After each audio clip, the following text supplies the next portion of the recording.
ಈ ವೇದಿಕೆ ಮೇಲೆ ಆಸೀನರಾಗಿರುವಂಥ ಅಧ್ಯಕ್ಷರೇ, ಅತಿಥಿ ಗಣ್ಯರೇ,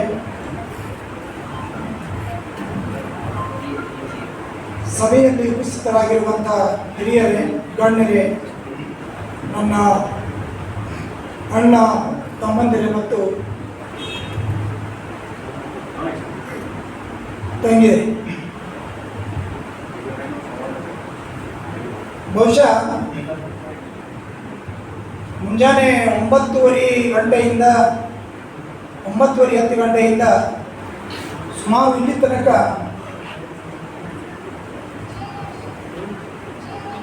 ನಾನು ಅಬ್ಸರ್ವೇಷನ್ಸ್ ಮಾಡಿರೋ ಪ್ರಕಾರ, ಈ ವೇದಿಕೆಯನ್ನು ಕುರಿತು ನಾನು ಅಬ್ಸರ್ವೇಷನ್ ಮಾಡಿದ ಪ್ರಕಾರ ಇಲ್ಲಿ ನಡೆದಂಥ ಉಪನ್ಯಾಸಗಳು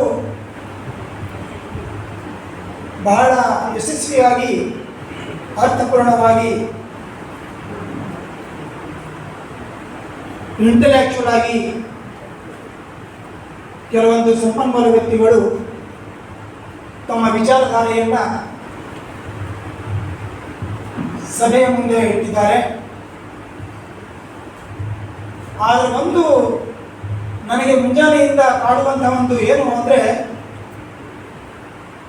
ಈ ವೇದಿಕೆಯಲ್ಲಿ ಹೆಚ್ಚಿನ ಪ್ರಮಾಣದಲ್ಲಿ ಯುವ ಜನತೆ, ಬಹುಶಃ ಇವತ್ತಿನ ಈ ಸಮಾರಂಭ ತುಂಬ ನನಗೆ ನೆಮ್ಮದಿಯನ್ನು ತಂದಿದೆ. ಇಲ್ಲಿ ನಾನು ನನ್ನ ವಿಚಾರಗಳನ್ನು ಹೇಳೋದಕ್ಕಿಂತ ಮುಂಚಿತವಾಗಿ ನನ್ನ ಒಂದು ಗಾದೆ ಮಾತೆಯನ್ನು ನೆನಪಡ್ತಾ ಇದೆ. ಇಂಗ್ಲೀಷ್ನಲ್ಲಿ ಒಂದು ಗಾದೆ ಮಾತು ಇದೆ, ಅದು ಏನು? Knowledge is power, knowledge is right. Knowledge is power, knowledge is right. Without knowledge there is a darkness ಅಂತ.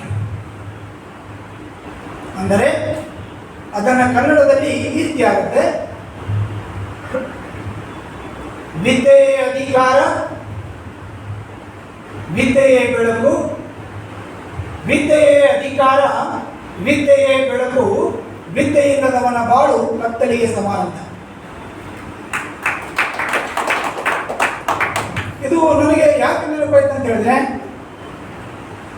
ನಮ್ಮ ಸಮಾಜ, ನಮ್ಮ ಬಂಜಾರ ಸಮಾಜ, ಮುಂಜಾನೆ ಸರ್ ಅವರು, ರಾಜನಾಯಕ್ ಸರ್ ಅವರು ಮತ್ತು ಕೆಲವೊಂದು ಮಿತ್ರರು ಬಹಳ ಒಳ್ಳೆ ರೀತಿಯಿಂದ ಮಾತಾಡಿದ್ದಾರೆ. ನಮ್ಮ ಹಿಂದಿನ ಒಂದು 100-200 ವರ್ಷಗಳ ಕಾಲದ ಇತಿಹಾಸವನ್ನು ನಮ್ಮ ಒಂದು ಸಮಾಜದ ನೋಡಿದ್ರೆ, ನಮಗೆ ಗತಿಯಿರಲಾರ್ದಂಥ, ನಮಗೆ ಯಾವುದೋ ಒಂದು ವ್ಯವಸ್ಥಿತವಾಗಿರುವಂಥ ಏನೂ ಇರಲಿಲ್ಲ. ಆಫ್ಟರ್ ದ ಇಂಡಿಪೆಂಡೆನ್ಸ್ ಕೂಡ 1947 ಆದ ನಂತರ ಕೂಡ ನಮಗೆ ವ್ಯವಸ್ಥಿತವಾದಂಥ ಶಿಕ್ಷಣದಿಂದ ವಂಚಿತರಾಗಿರುವಂಥ ಸಮುದಾಯ ಅದು ಬಂಜಾರ ಸಮುದಾಯವಾಗಿದೆ. ಈಗಾಗಲೇ ನಮ್ಮ ಸ್ನೇಹಿತರಾಗಿರುವಂಥ ಸುಧಾಕರ್ ಅವರು ಬಹಳ ಸ್ಟೆಪ್ ಬೈ ಸ್ಟೆಪ್ ಪ್ರೈಮರಿಯಿಂದ ಪೂರ ಡಿಗ್ರಿ ತನಕ, ಸ್ನಾತಕೋತ್ತರ ಪದವಿ ತನಕ ಬಹಳ ಸಿಸ್ಟಮೆಟಿಕ್ ಆಗಿ ಅವರು ಎಕ್ಸ್ಪ್ಲನೇಷನ್ಸನ್ನು ಮಾಡಿದರು. ಇತ್ತೀಚೆಗೆ ನಮಗೆ ಏನಾದರೂ ಒಂದು ಸ್ವಲ್ಪ ಏನೋ ಸೌಲಭ್ಯ ಸಿಕ್ಕಿದೆ, ಇತ್ತೀಚೆಗೆ ನಮಗೇನೋ ಒಂದು ಮೀಸಲಾತಿಯ ಒಂದು ಸೌಲಭ್ಯ ಇದೆ ಅಂತ ಹೇಳಿ ನಾವೇನಾದರೂ ಸ್ವಲ್ಪ ಏನಾದರೂ ನಮ್ಮ ಜೀವನದಲ್ಲಿ ಬದಲಾವಣೆಯನ್ನು ಮಾಡ್ಕೊಂಡಿದ್ದೀವಿ. ಆದ್ರೆ ಮನುಷ್ಯ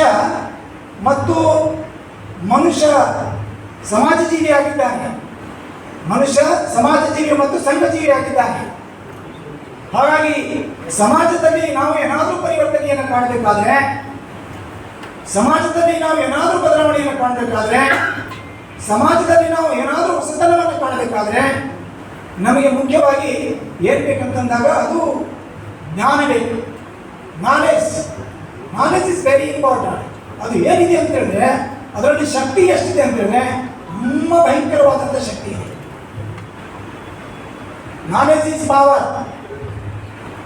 ಈ ಕೆಲವೊಂದು ನನಗೆ ಪ್ರಶ್ನೆ ಕೂಡ ಮಾಡ್ಬೋದು, ಏನಂತ ಹೇಳಿದ್ರೆ, ಏನು ಸರ್ ನೀವು ಎಲ್ಲ ಹೀಗೆ ಹೇಳ್ತೀರಿ, ಸರಿ ಗಾದೆ ಮಾತು, ಆದರೆ ನಾಲೆಜ್ ಇಲ್ಲದವರು ಕೂಡ ಸಾಕಷ್ಟು ಸಂಪಾದನೆ ಮಾಡ್ತಾರಲ್ಲ, ದುಡ್ಡನ್ನು, ಹಣವನ್ನು, ಸಾಕಷ್ಟು ಸಂಪಾದನೆ ಮಾಡ್ತಾನೆ, ಕೇಳಬಹುದು ಪ್ರಶ್ನೆ, ತೊಂದರೆ ಇಲ್ಲ. ಆದರೆ ಅದು ಗಳಿಕೆ ಮಾಡೋದು ಬೇರೆ. ಜೀವನದಲ್ಲಿ ಹಣವನ್ನ, ದುಡ್ಡನ್ನ ಗಳಿಕೆ ಮಾಡೋದು ಬೇರೆ. ಆದರೆ ಜ್ಞಾನವನ್ನ ಸಂಪಾದನೆ ಮಾಡಿ ಇಟ್ಕೊಂಡು, ಜ್ಞಾನಾರ್ಜನೆಯನ್ನು ಮಾಡಿಕೊಂಡು ಸಂಪಾದನೆ ಮಾಡಿರುವಂತಹ ಆ ಶಕ್ತಿನೇ ಬೇರೆ. ಆ ಶಕ್ತಿ ಏನಾಗಿತ್ತು ಅಂತ ಹೇಳಿದ್ರೆ ತುಂಬಾ ಪವರ್ಫುಲ್ ಆಗಿರುವಂಥ ಶಕ್ತಿ ಆಗಿತ್ತು. ಅದಕ್ಕಾಗಿಯೇ ಡಾಕ್ಟರ್ BR ಅಂಬೇಡ್ಕರ್ ಅವರು ಬಹಳ ಅತ್ಯುತ್ತಮವಾದಂಥ ಮಾತುಗಳನ್ನು ಹೇಳಿದ್ದಾರೆ. ಏನು ಹೇಳಿದ್ದಾರೆ ಅಂತ ಹೇಳಿದ್ರೆ, ಸಂಘಟನೆ ಮಾಡೋದಕ್ಕಿಂತ ಮುಂಚಿತವಾಗಿ ಏನು ಮಾಡಬೇಕಂದ್ರೆ ಶಿಕ್ಷಣ ಮಾಡ್ಕೋಬೇಕಂತ ಹೇಳಿದ್ದಾರೆ. ಶಿಕ್ಷಣ, ಸಂಘಟನೆ ಮತ್ತು ಹೋರಾಟ, ಇದು ಎಲ್ಲರಿಗೂ ಗೊತ್ತಿರುವಂಥ ವಿಷಯ. ಮುಂಜಾನೆ ಸರ್ ಅವರು, ರಾಜನಾಯಕ್ ಸರ್ ಅವರು ತುಂಬ ಇದಕ್ಕೆ ಒತ್ತು ಕೊಟ್ಟು ತುಂಬ ಹೇಳಿದ್ದಾರೆ ಈ ವಿಷಯವನ್ನು.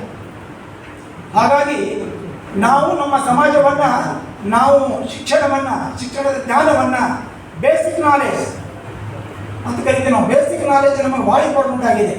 ಸುಮ್ಮನೆ ಡಿಗ್ರಿ ಮಾಡಿಕೊಂಡು ಏನೇನು ಮಾಡಿಕೊಂಡು ಏನೇ ಇದ್ರೂ ಕೂಡ ಇವತ್ತಿನ ಏನು ಪ್ರೊಡಕ್ಷನ್ಸ್ ಇದೆ, ಡಿಗ್ರಿ ಪ್ರೊಡಕ್ಷನ್ಸ್ ಏನಿದೆ, BA ಮಾಡೋರು, BCom ಮಾಡೋರು, BSc ಮಾಡೋರು, ಏನೇ ಡಿಗ್ರಿ, PC ಮಾಡೋರು, ಇವತ್ತು PhD ಮಾಡೋರು, ಡಾಕ್ಟರೇಟ್ ಆದವರು ನಮ್ಮ ಸಮಾಜ ಅಂತ ನಾನು ಹೇಳಂಗಿಲ್ಲ. ಇದು ಕಾಮನ್ ಟು ಆಲ್. ಅದರಲ್ಲಿ ನಮ್ಮಲ್ಲಿ ನಾನು ಹೇಳ್ಬೇಕಂದ್ರೆ, ಡಿಗ್ರಿ ಪಡ್ಕೊಂಡಿವಿ ಅಂತಂದಾಗ ಡಿಗ್ರಿನಲ್ಲಿ ಏನು ಸ್ಟಡಿ ಮಾಡ್ಕೊಂಡಿವಿ ನಾವು, ಯಾವ ವಿಷಯದ ಬಗ್ಗೆ ನಾವು ಗಂಭೀರವಾದಂಥ ಸ್ಟಡಿಯನ್ನು ಮಾಡ್ಕೊಂಡಿವಿ ನಾವು, ಎಂಥ ಗುರಿಯನ್ನು ನಾವು ಇಟ್ಕೊಂಡಿವಿ ಅನ್ನೋದು. Right, without knowledge there is darkness ಅಂತೇಳಿ ಇದು ಕೂಡ ನೋಡಿದಾಗ ನಮ್ಮ ಸಮಾಜ ಇನ್ನೂ ಕೂಡ ಬಹಳ ಪ್ರಗತಿಯನ್ನು ಹೊಂದಬೇಕಾಗತ್ತೆ, ಬಹಳ ಅಭಿವೃದ್ಧಿಯನ್ನು ಆಗಬೇಕಾಗತ್ತೆ. ಆ ನಿಟ್ಟಿನಲ್ಲಿ ಎಲ್ಲ ಯುವಕರು ಅದನ್ನು ಎಲ್ಲರೂ ಕೂಡ ಅದು ಸಾಧಿಸುವ ಪದೇ ಎಲ್ಲ ವಿದ್ಯಾರ್ಥಿಗಳು, ಯುವಕರು ಅದನ್ನು ಮಾಡುತ್ತೀರಿ ಅಂತ ಹೇಳಿ ನನಗೆ ಈ ವೇದಿಕೆ ಮೇಲೆ ಎರಡು ಮಾತುಗಳನ್ನು, ನನ್ನ ವಿಚಾರಗಳನ್ನು ಹೇಳಲಿಕ್ಕೆ ಅವಕಾಶ ಮಾಡಿಕೊಟ್ಟಿರುವಂತಹ ಈ ವೇದಿಕೆಯನ್ನು ಮತ್ತು ತಮ್ಮೆಲ್ಲರಿಗೂ ಕೂಡ ವಂದಿಸಿ ನನ್ನ ಮಾತುಗಳನ್ನು ಮುಗಿಸ್ತೇನೆ. ಧನ್ಯವಾದ.